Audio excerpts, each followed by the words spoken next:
A lot of companies right now behaving as if buying AI is the same thing as kind of getting advantage and outcomes from it, which it isn't. It's a bit like buying a grand piano and announcing you've got a concert hall. But Gini, most boardrooms are politely skating past the hard part. And as a cognitive strategist, the first we've had on the podcast, Gini, you spend your time on the most part of the AI conversations that get ignored, right? How humans actually move from information to action. So, Ginny, do you want to give everybody a little bit of an intro? Tell everyone what a cognitive strategist is, and then let's dive straight into it today. I'm really looking forward to it. Excellent. You and I have got work history. And one of the things I've always endeavored to try and do is let organizations understand that people think in really specific ways, right? And that's not what could be determined logical. And what I find is really fascinating is they all know that when they go and sell to a customer who literally sits there and says, I want to know who else is using this, right? I want to know if they're like me. And they ask those questions even before you get into anything to do with money. Now, because what they're doing is weighting a decision in a very particular way. And just because they happen to be a bank and another bank uses the same thing doesn't actually mean it's any good for them. It just means someone else has done it. Very much like, kids making decisions over trainers. I want them because everyone else has got them, not if they're good for your feet, et cetera, et cetera. So human beings are not logical. Yes, Number we one. always agreed on that. Yeah. But secondly, we have a load of, and this is where the cognitive strategist thing comes in, because you can say that, but can you really work out how someone makes a decision, both individual and groups? And the thing is, you can, because this brain we sit within, which I'm using to talk to you at the moment, is an archeological artifact. It's been designed over millions of years. There are bits in your brain that don't even belong to hominoids. There are bits in your brain that belong to bacteria, which is how it creates energy, right? And it's layered up as a system, and that layered system has been built to make decisions in a specific way. And one of the things which is really important about the human brain to understand is it's sitting here all the time being a predictive engine. It's trying to say, right, well, if this happens, what does that really mean? Or if that happens, if I make this decision, what does that outcome look like? And this is where that cognitive strategy comes in, because logically, you would expect someone who has got high blood pressure, type 2 diabetes, and they're told by their doctor or consultant, right, look, you've got to change how you eat and you've got to lose weight to look after yourself. You've got to do exercise. And the thing is, less than 7% of people do. And you can't really put more pressure than you're going to die, right? Or you're going to lose a limb, diabetes.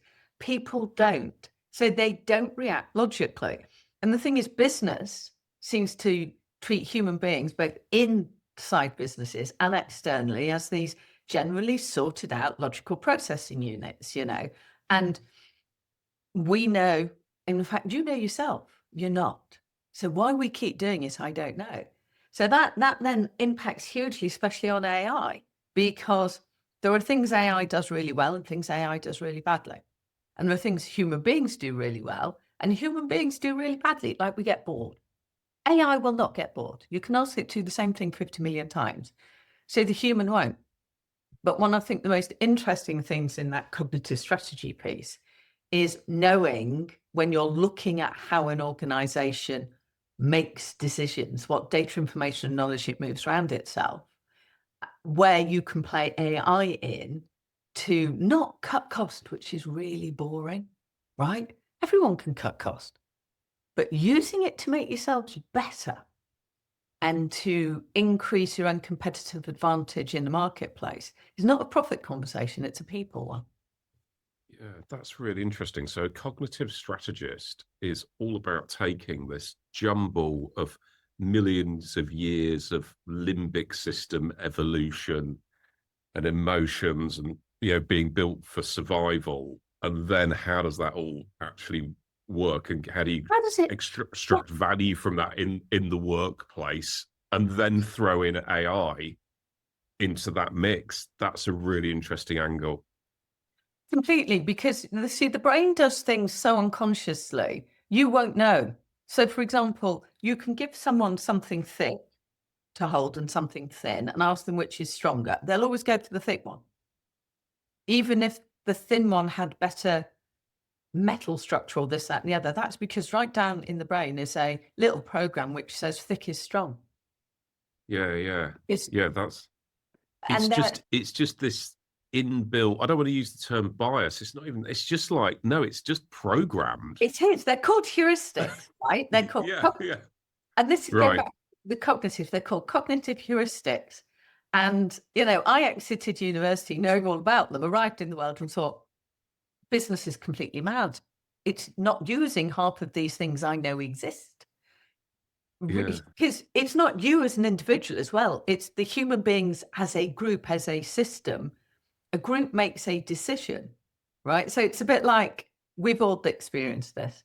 And I'll go back to the lose weight and exercise one because most people know that. You can suddenly decide for yourself that's a really good idea, right? You've been told, let's say my doctor told me, right? And you go, so you tell everyone in your local group, your family, your friends, that's what you're going to do. Their first reaction then is, why are you doing that? You're okay. Everyone knows that's how people react when they say they're going to change something. But what's interesting is they're not telling you not to. Their brain's Right. evaluating, why should I? Should I? Yeah. Because and this is one of those programs in your head, heuristic program, because we've worked together as groups and we've survived better as a group for around 7.6 million years. What happens is immediately something goes on and someone's doing something, and the other person's brains goes, is that useful? Should I be doing it? Should we all be doing it? Right? Yeah, that's the survival thing, isn't it? Creeping in. Totally, because you have a program like thick is strong. You have a program in your head which says, we survive better as a group, therefore I need to belong to a group. What is it I need to do to belong to a group? Yes. It's called the group value heuristic or program. And you can see it playing out all the time. So someone will make a poor decision. Could potentially look like a poor decision at work. So let's say my group or my sales team come up with a really good way of selling and we're selling more. But I've been told by my organization, my value to that organization is how much I sell.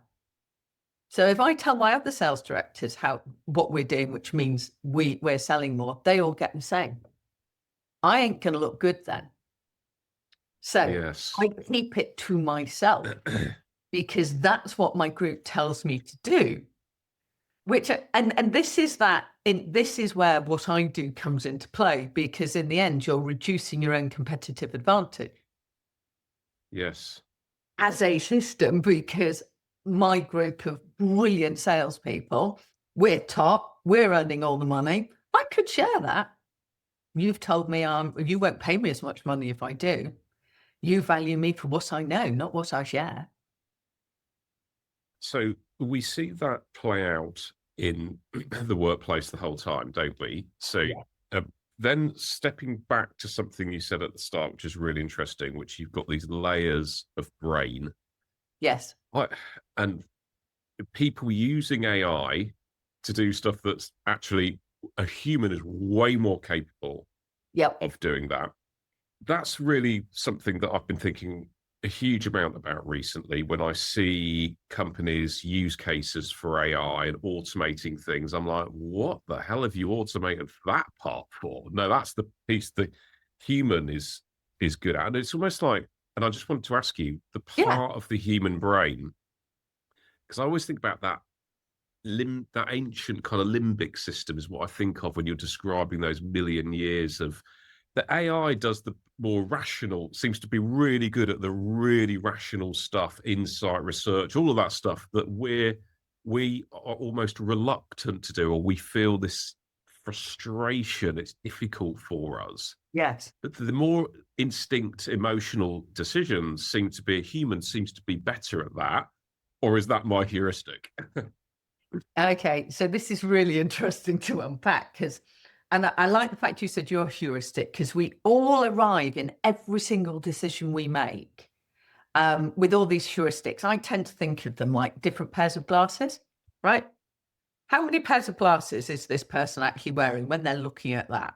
Okay, and this is really interesting because I want people to remember that you always arrive in every single conversation, look at anything with numerous glasses on. Right.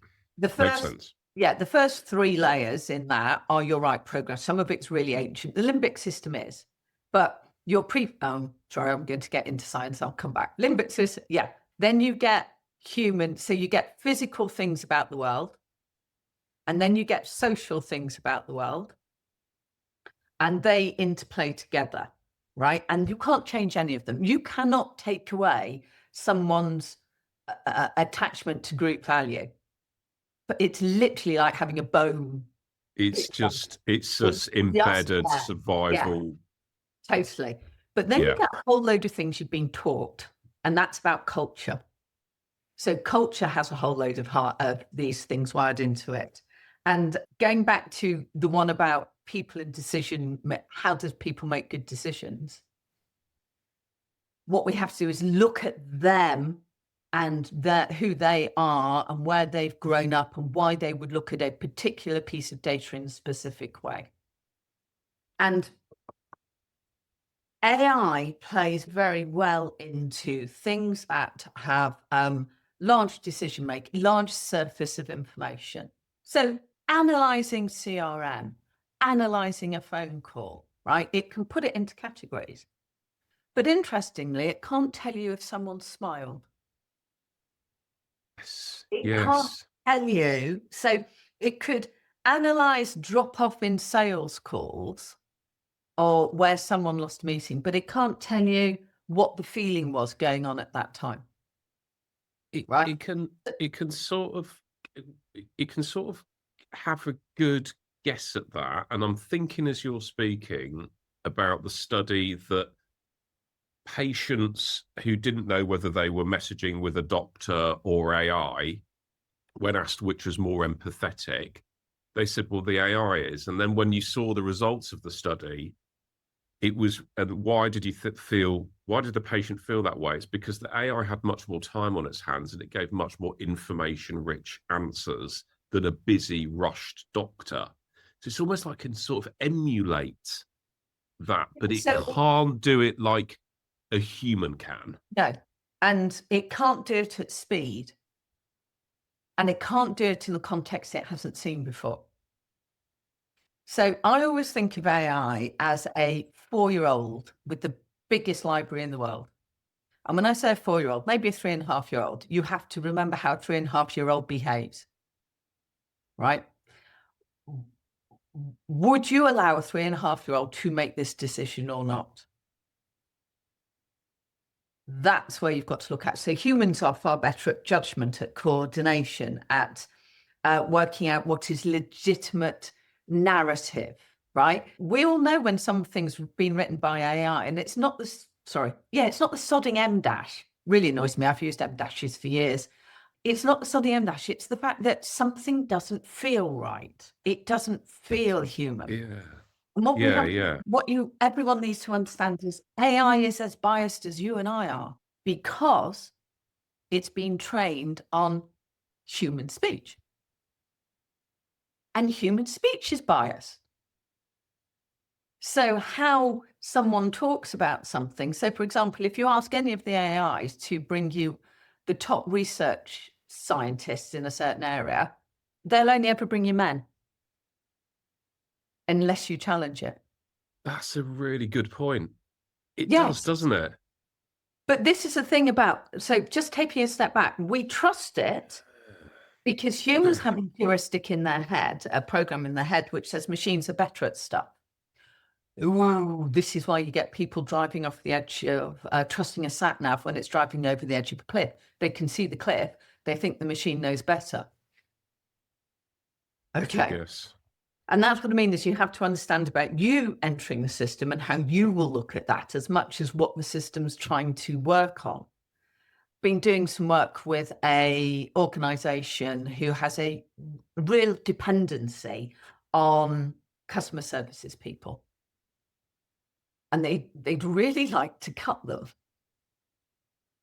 Right? Yeah, that's been a common theme for many a decade now. And yet they asked me to come in because they tried this before by centralizing them and it all went horribly wrong. Yes. And when I went and looked at very quick, it only took me 3 or 4 hours what these customer services people were doing. What they were actually doing was acting as a high level knowledge integration point. So they were literally taking, and this happened to be on something where in each depot, there were a number of different contracts and none of the contracts were the same and none of the equipment specified in the contracts were the same, as well as how something needed to be fixed. And here's one example that came out. So ladies on the phone and someone's called in and it's a high pressure situation because they were delivering medical equipment. And someone at the end says, I can't get my mum out of bed. The track's broken. Da, da, da, da, da, da. So emotional person on the end wanting a fix. Now, luckily, the person who picked up the phone had spent the day previously with an engineer and had seen a track broken in a similar way, knew where this person was. So she could fix it over the phone. Now, AI would never have done that. No. But what it highlighted was the tacit knowledge that sits in people's heads when they execute something. We've called it know-how, we've called it lots of different things. The thing is, if you try and put AI into a system that depends on tacit knowledge, it will fail. If you put AI into a system that actually the person on the end needs to have a high moral or emotional judgment, hiring people, right? So, for example, all these people of specific generations, and I'd fall into that at the moment, who literally wouldn't pass the first sift because apparently I'm too old. And yet we've just sent late Gen Xers were the people who were on Artemis. Yes. There were no new people. There weren't. They were all people who wouldn't even get a job past a job sift these days. That's a really good point. Yeah.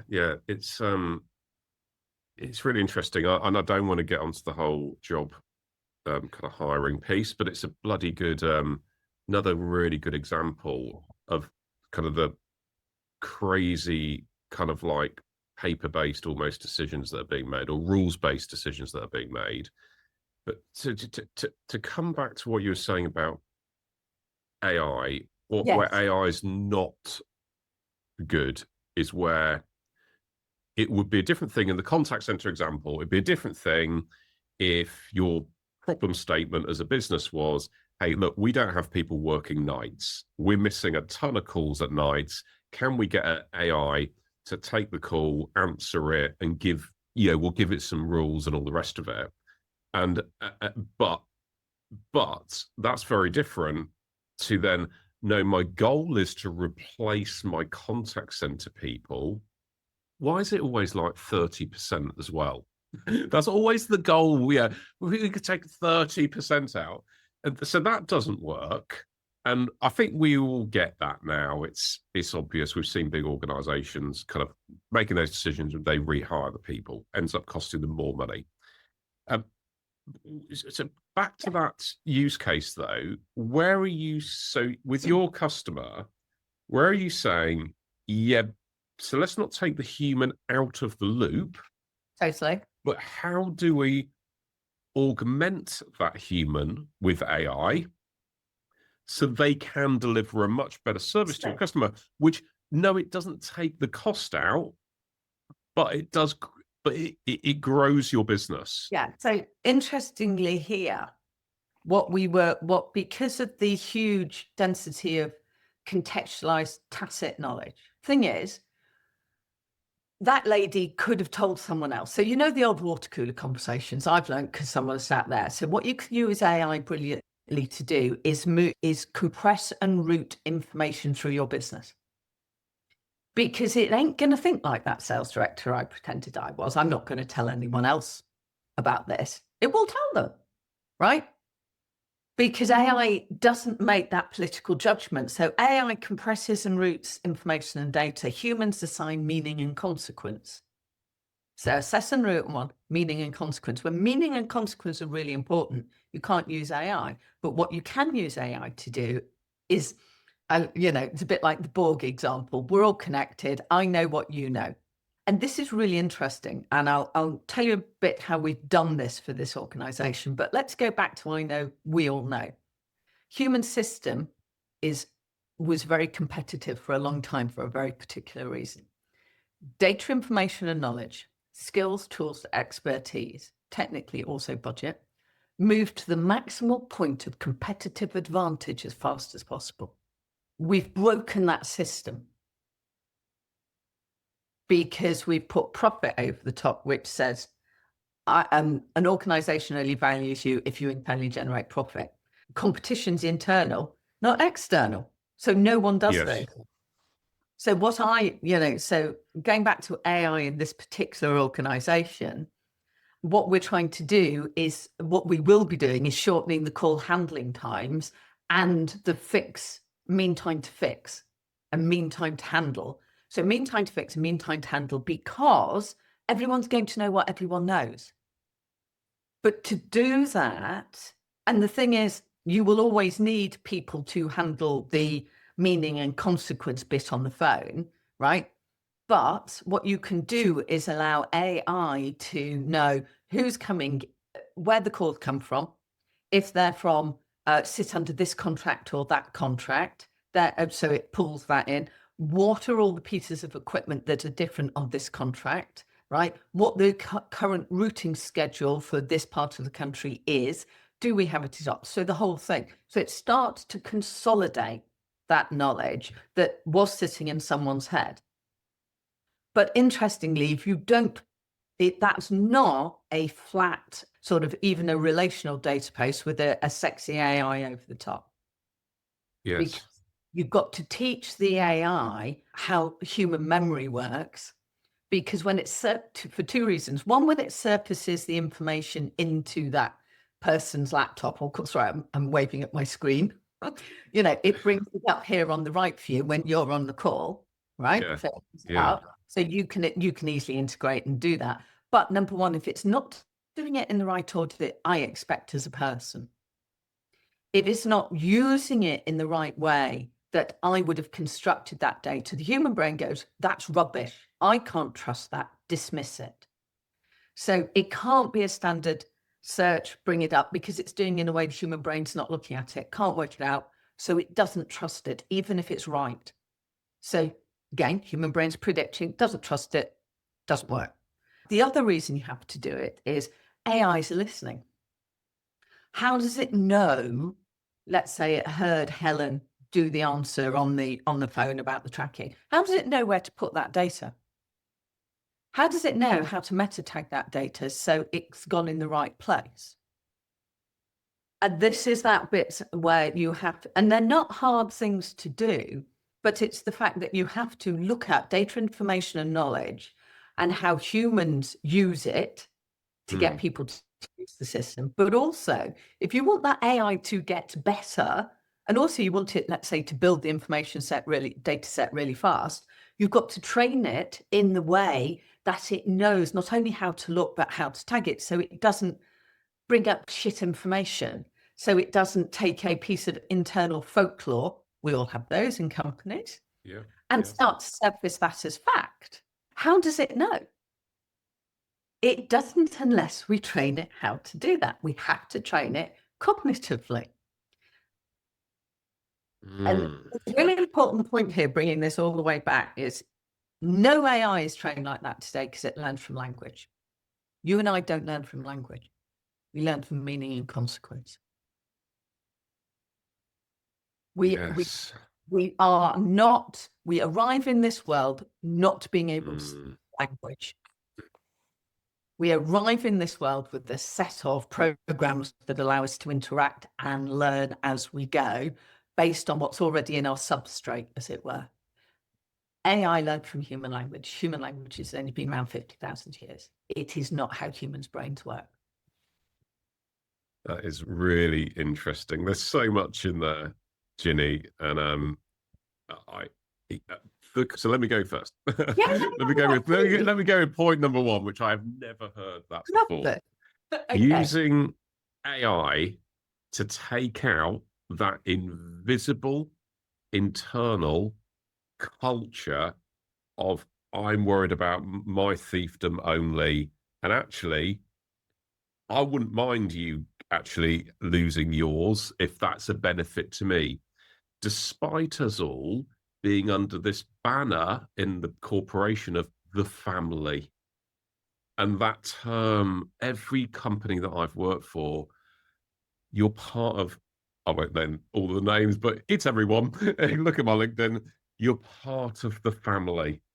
And yet, no one really feels part of the family. Well, you're part of the family till you're not, by the way. and then that's it. So the ability for AI to do that, I've never even heard of that concept before. So that's really interesting. So that one I think is really easy to build. If anyone out there is listening and want me to build it, because it means you are continually adapting. Your business will adapt at speed because knowledge is moving to where it needs to, and it will improve everything you do in your marketplace, because AI will not think, I can't share that, or I'm going to hold on to that. It's not possible. Hold it back. Right? Yes. And when I say they're not hard to build, the AI systems do it isn't hard to build. What you do tend to find is a load of people, higher up organizations, can we say it like that, who go literally think that it will be taking power and recognition away from them. So they're having a human response to wanting to stay important and be part of the group, be top and part of the group. You need me. And because they'll come up with a load of flannel, because what their brains are going is, you'll be at risk if you do that. Yes. It always makes me smile. I mean, we've worked for some organizations together which we know functioned like that. Yes, completely. Yeah. And although we didn't, and it's that bit of, what is more important, your survival or a business's survival or our survival? And the thing is, I've always thought it was us, not me. Yes. So it can do that. And very interestingly, it can do that internally in an organization, just moving things around at seas, which could be really good. Let's say you let it loose on CRM, right? And said, look for these things, right? Look for all the fast and closing deals, all this, all that, and the other. Also, at the same time, set it up in a specific way, because it's very good at large information surfaces. Go and find people in the marketplace who match people who are moving at speed internally. It can't sell to them, but it's almost going to tell you where you should be showing up. Yeah. It's augmenting the employees involved at each step of that process of how to be better, where to focus. And also, just to kind of close the loop on the contact center example, I don't want it to be lost that you did mention two very hard measures that are bankable, which is, I think they were taking more calls basically and shorter calls. Well, in that case, you've just scaled. Sorry. More calls, shorter calls, higher customer satisfaction, faster mean time to fix, right? Mean time to fix increases. So those four. So that's what we've put in. Okay. Because in the end, if data, information, and knowledge are moving to the best place, that's what you will see. Because the system in and of itself is working better, right? Yeah. And what it also, and we're beginning to see this at the moment, what it's also kicking out is people like procurement and other things can come in and look at the data. So, for example, say you're negotiating a contract on and procurement are involved and it's third party come and fix something. We can tell them now what part is most likely to break, right?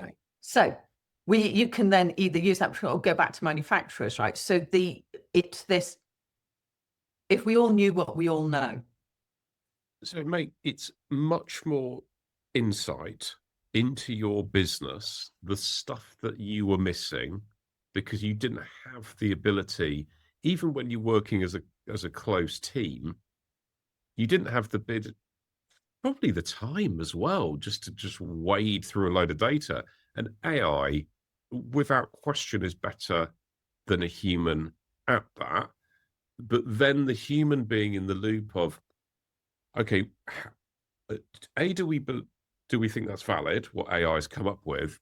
And then the action, let's just be careful on the consequence of the action that we take based on the insight. Because I've been playing with Claude and Claude Cowork recently. Well, my Claude, I just booked a flight to the USA.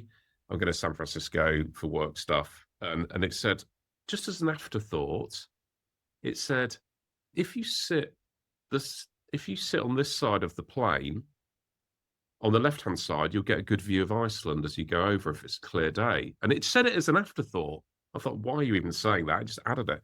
And I thought, I've done that the flight loads of times. No, it won't. When I'm flying out there, you want to be on the right-hand side if you want to look down and see Iceland and Greenland. And so it got it completely wrong. And I went back to it and it said, oh, yeah, sorry about that. Totally. And this is this bit, because I use AI an awful lot I'm majorly dyslexic, right? I cannot, you should see my notes for this, right? I don't know if you can see, but no one will be able to read my handwriting. My husband permanently, what did you write? So not only can no one read my handwriting, when I'm trying to communicate, we mostly do it in written word, I'm crap. I use it to help me do that. But the thing is, it is that judgment piece. So remember, human beings are about judgment. So I'll write something, I'm going to go, what planet are you on today? You've taken that and, so AI also, because it's programmed, has tendency to flatten things. So it'll take the detail and the structure out of something.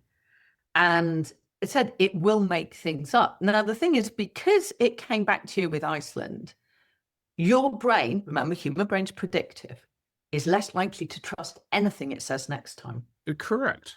So this is when you're doing AI in businesses, you have to make sure that not only what it's delivering you is good, and that's by building your knowledge structures, but also it surfaces it in a way you and I would expect. Yes. Now, effectively, I can hear the Claude thing. It's trying to be conversational. It's trying to give you something a human might give you or a travel agent might give you. Thing is, it's sort of thought of the right thing, but it's delivered it wrong. Yes. And that negativity, you will then, as I said, not trust it. But that's the other thing. If we don't teach AIs how to learn in the right way, and we use various different forms of memory, some of which we don't even hold and are held in our businesses, like tacit memory. We all know the things we will learn when you arrive in a company that ain't written down, okay? Yeah, of we course, all learn them, right? They're not written down. But I'm trying to think of something. Could be about getting a cup of coffee. It could be what lift to get into. It could be, especially if you were a girl, don't ever get caught in a lift with that person on your own. Believe it or not, that knowledge goes around. I'll bet. These are the things which form a business's cultural memory. And if AI doesn't know what those things are or how that is actually structured, it can't contribute to it. And people, going back to the biggest heuristic program problem, is people trust machines. Till they don't trust them, then they can't trust them. Yeah. And that's this whole thing about AI being built, and I think it's brilliant, right? It allows me to do things at speed I couldn't have done before because it structures my idiotic thoughts They're not idiotic. It extracts my idiotic delivery sometimes far better than I do. Yeah. Right? Yeah. Yeah. But it can't have that. It won't make those connections in the first place. It won't do the. I'm trying to think of something I've done recently. Let's go back to the AI thing we're doing at the moment. Unless the way we're programming, unless we program it to take a piece of information about, let's say, a health authority, but only keep it, but tell it that can only happen in this health authority within these spaces of times, it will, and that's not usually a data category, okay? Anyone who's used to building databases, you'll just put the piece in and you might say, it's this bed and it belongs to this health authority, not it's to this contract at this space of time in this area built like this. And it can't even usually go back to a stock thing and say, is it in stock? And here's another, actually, I have remembered one. It also can't go, what staff do I have on today who have the ability to load that onto a van and offload it? So it'll see a name in the sheet going, oh, that's Howard Jones. It might not know that Howard Jones is only 5'4". Right? It'll go, oh, this person who can load that. Right, no. So these are things that we know as a business, or we know, and you will automatically deploy. AI can't do that. Yeah, and that makes perfect sense. And to the example that I gave you of it's saying the incorrect thing about which side of the plane to be sat on, what it had just done brilliantly was assessed a gazillion flight routes for me, because I'm trying to avoid the bloody World Cup, unbelievably. I'd quite like to go to the World Cup, but that's not the reason I'm there. I want to avoid as many of the World Cup folks heading out to the US as I possibly can, because it kicks off that week. And it had just done this phenomenal piece of work that would have taken me hours and hours and hours. And equally, Claude co-work will make the artwork for this podcast. I've trained it to do that. It's not as good as a graphics designer could do, but it does a blooming good job. And so taking these tasks, it is getting better and better, and now it can integrate far better into your systems that it is genuinely useful. But it does appear that if you have your own internal AI, you've really got to sort of sit down and tell it. And by the way, these are the nuances. If I was going to tell you what are the top nuances about our business, it would probably be these. And keep somehow updating that. Back to your lift analogy of, that's never going to be written down somewhere. That's right. And what this is, when you are building an AI, internal AI capability, and they're all there, but you want it to learn your way, you can build the structural knowledge in it and the memory structures in it in the right way. And there are about 8 categories of those. For example, there's something called canonical knowledge you and I both use. It's a bit like, I'm not going into depth because I'll bore people rigid, but you can literally, once you know what you're doing, you go, okay, that's that piece. These are integrated at this way versus these rule sets, because that's exactly what your brain does when it was answering the call. The time it was taking to cross 4 different systems to come up with a routing thing, right?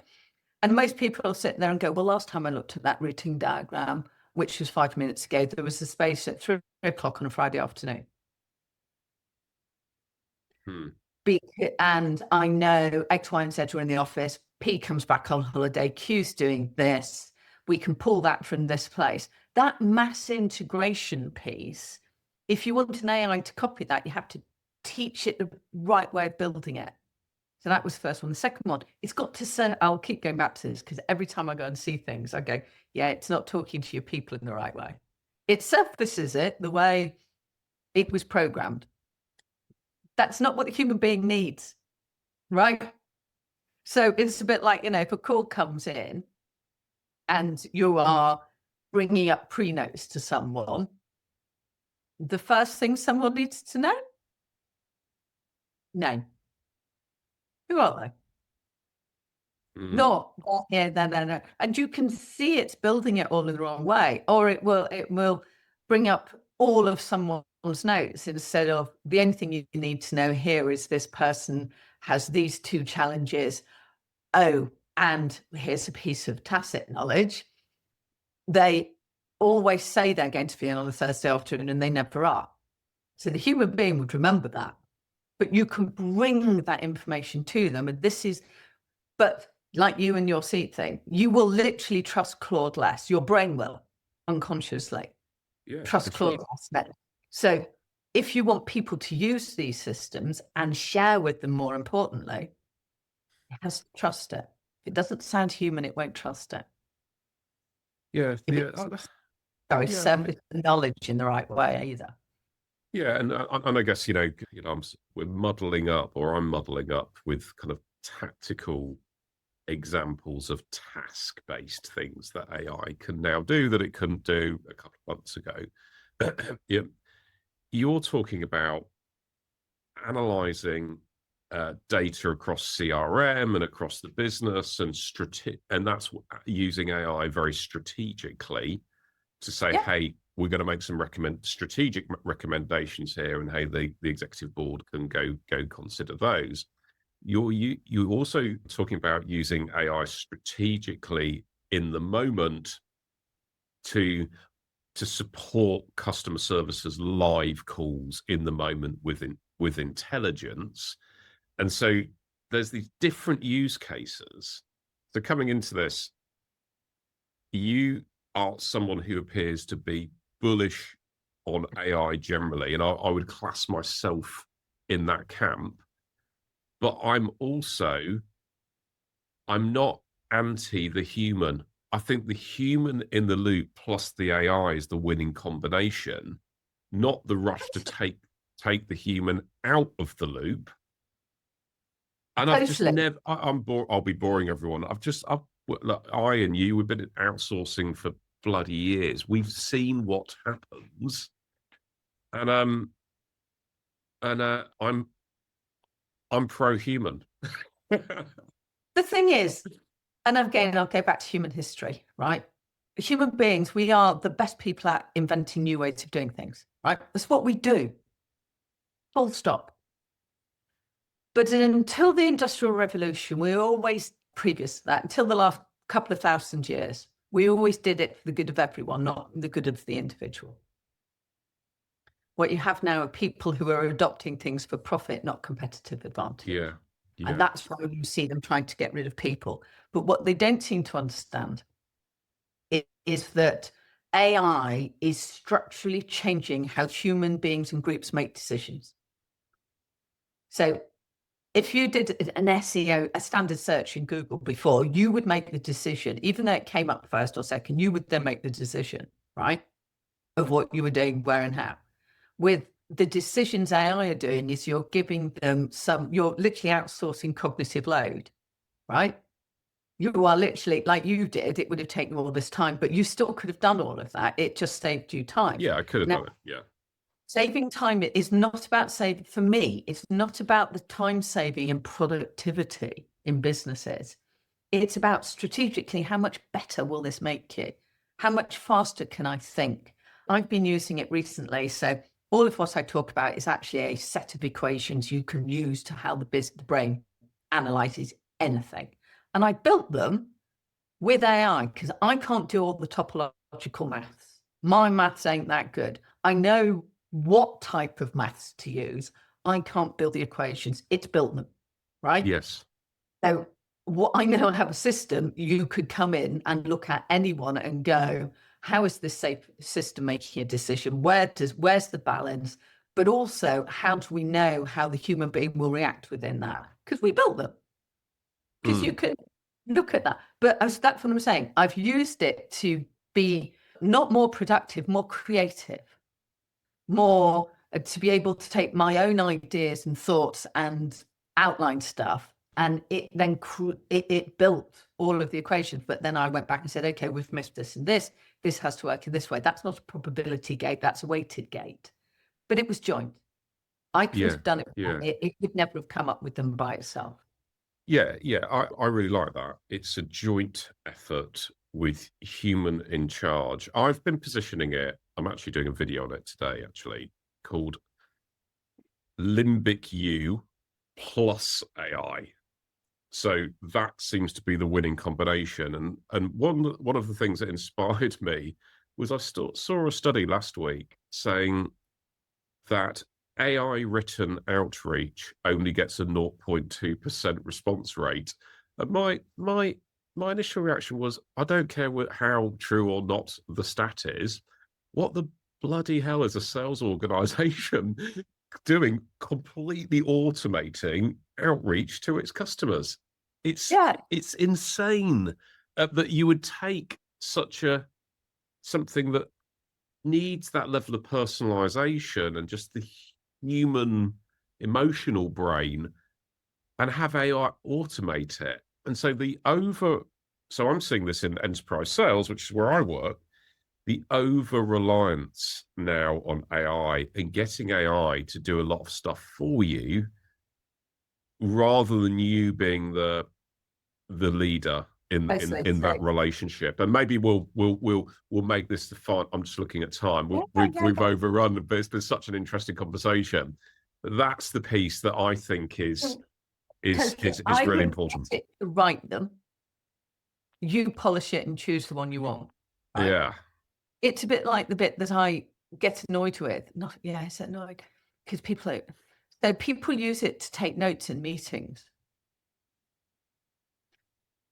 It can't get nuance. No. So I can't tell you if when Mr. Buyer said this, he smiled, or he leant back in his chair, or his voice went down. You and I know what that really means. We'd also have been able to, as really good salespeople, play with that. So one of the things I've also seen AI sales things do is if someone asks a question, they answer the question, right? You and I both know sales school 1. If someone else asks a question, find out why they're asking the question. Correct. Not answer the question. Right? Go deeper. Yeah. Yes, because the question's hiding something else. And again, even trying to automate anything where, and I'll go back, meaning and consequence. So meaning, happy what? Consequence, what happens if?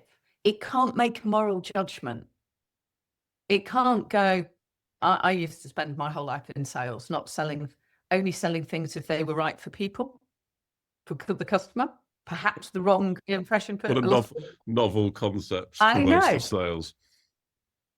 But that was a judgment I took. And it's a bit like, what is the judgment in this particular space and time that just doesn't depend on data, but an integration of a lot of things? Yeah. So, but as I said, we could go on forever because I think this is a topic that is really easy to get right if you stop and think about how we make decisions, which is why being, as I said, cognitive strategist, we can really dig into that and therefore make your business work quicker, better, and faster because it's about advantage, not about cost down. Yeah, and people generally aren't very good at stopping and thinking, how do I make decisions? They're just running on autopilot, I've always done. No one really examines what was the cognitive process that went on there that led to that decision, even when they've got something terribly wrong and the results are in. Yeah. But that's that bit about the human being predictive. It's a predictive organ, not a logical organ. It will base its decisions on what it knows has happened. So it can predict, because it's only there to keep you safe. Yeah. That's all it's trying to do. Yeah. Survive. How can you survive? Did I get to the end of the day? Yeah. Have I got enough food? Am I safe? Is there shelter? Yeah. No, we've got to remember that, haven't we? I'm calling it the limbic brain, probably a little bit off, but that's the human. That's the driving force in the human. Gini, absolutely fascinating conversation with you today. Where do people find you? Because this seems like a really incredible skill set. I'm Virginia, in brackets, Gini Holden. on LinkedIn. So that's Virginia Gini Holden, or email me at info@virginiaholden.com. I did have a website, it's being redeveloped, but email me, because none of this is hard to do. All I want us to do is stop and look first. And maybe an acid test is, if your business is competing internally, it's not being competitive externally. And if you use AI, it will just increase that effect unless you look at how it's doing it, because it's just going to increase what you're doing today. That internal competition has been deliberately set up in a lot of businesses, right? That's the way it works. Look, we'll wrap there, Gini. Yeah, I'd encourage everybody to reach out to Gini. I've known Gini for quite a few years now. We've worked together, been on the shop floor together, shall we? And you're absolutely brilliant, Gini. Really inspiring. I learn a ton every time I speak to you. So thank you for coming on the AI Outcomes podcast. All links to Gini down there in the show notes. Go check her out. Go connect with her on LinkedIn. Thanks, Ben. Have a great day.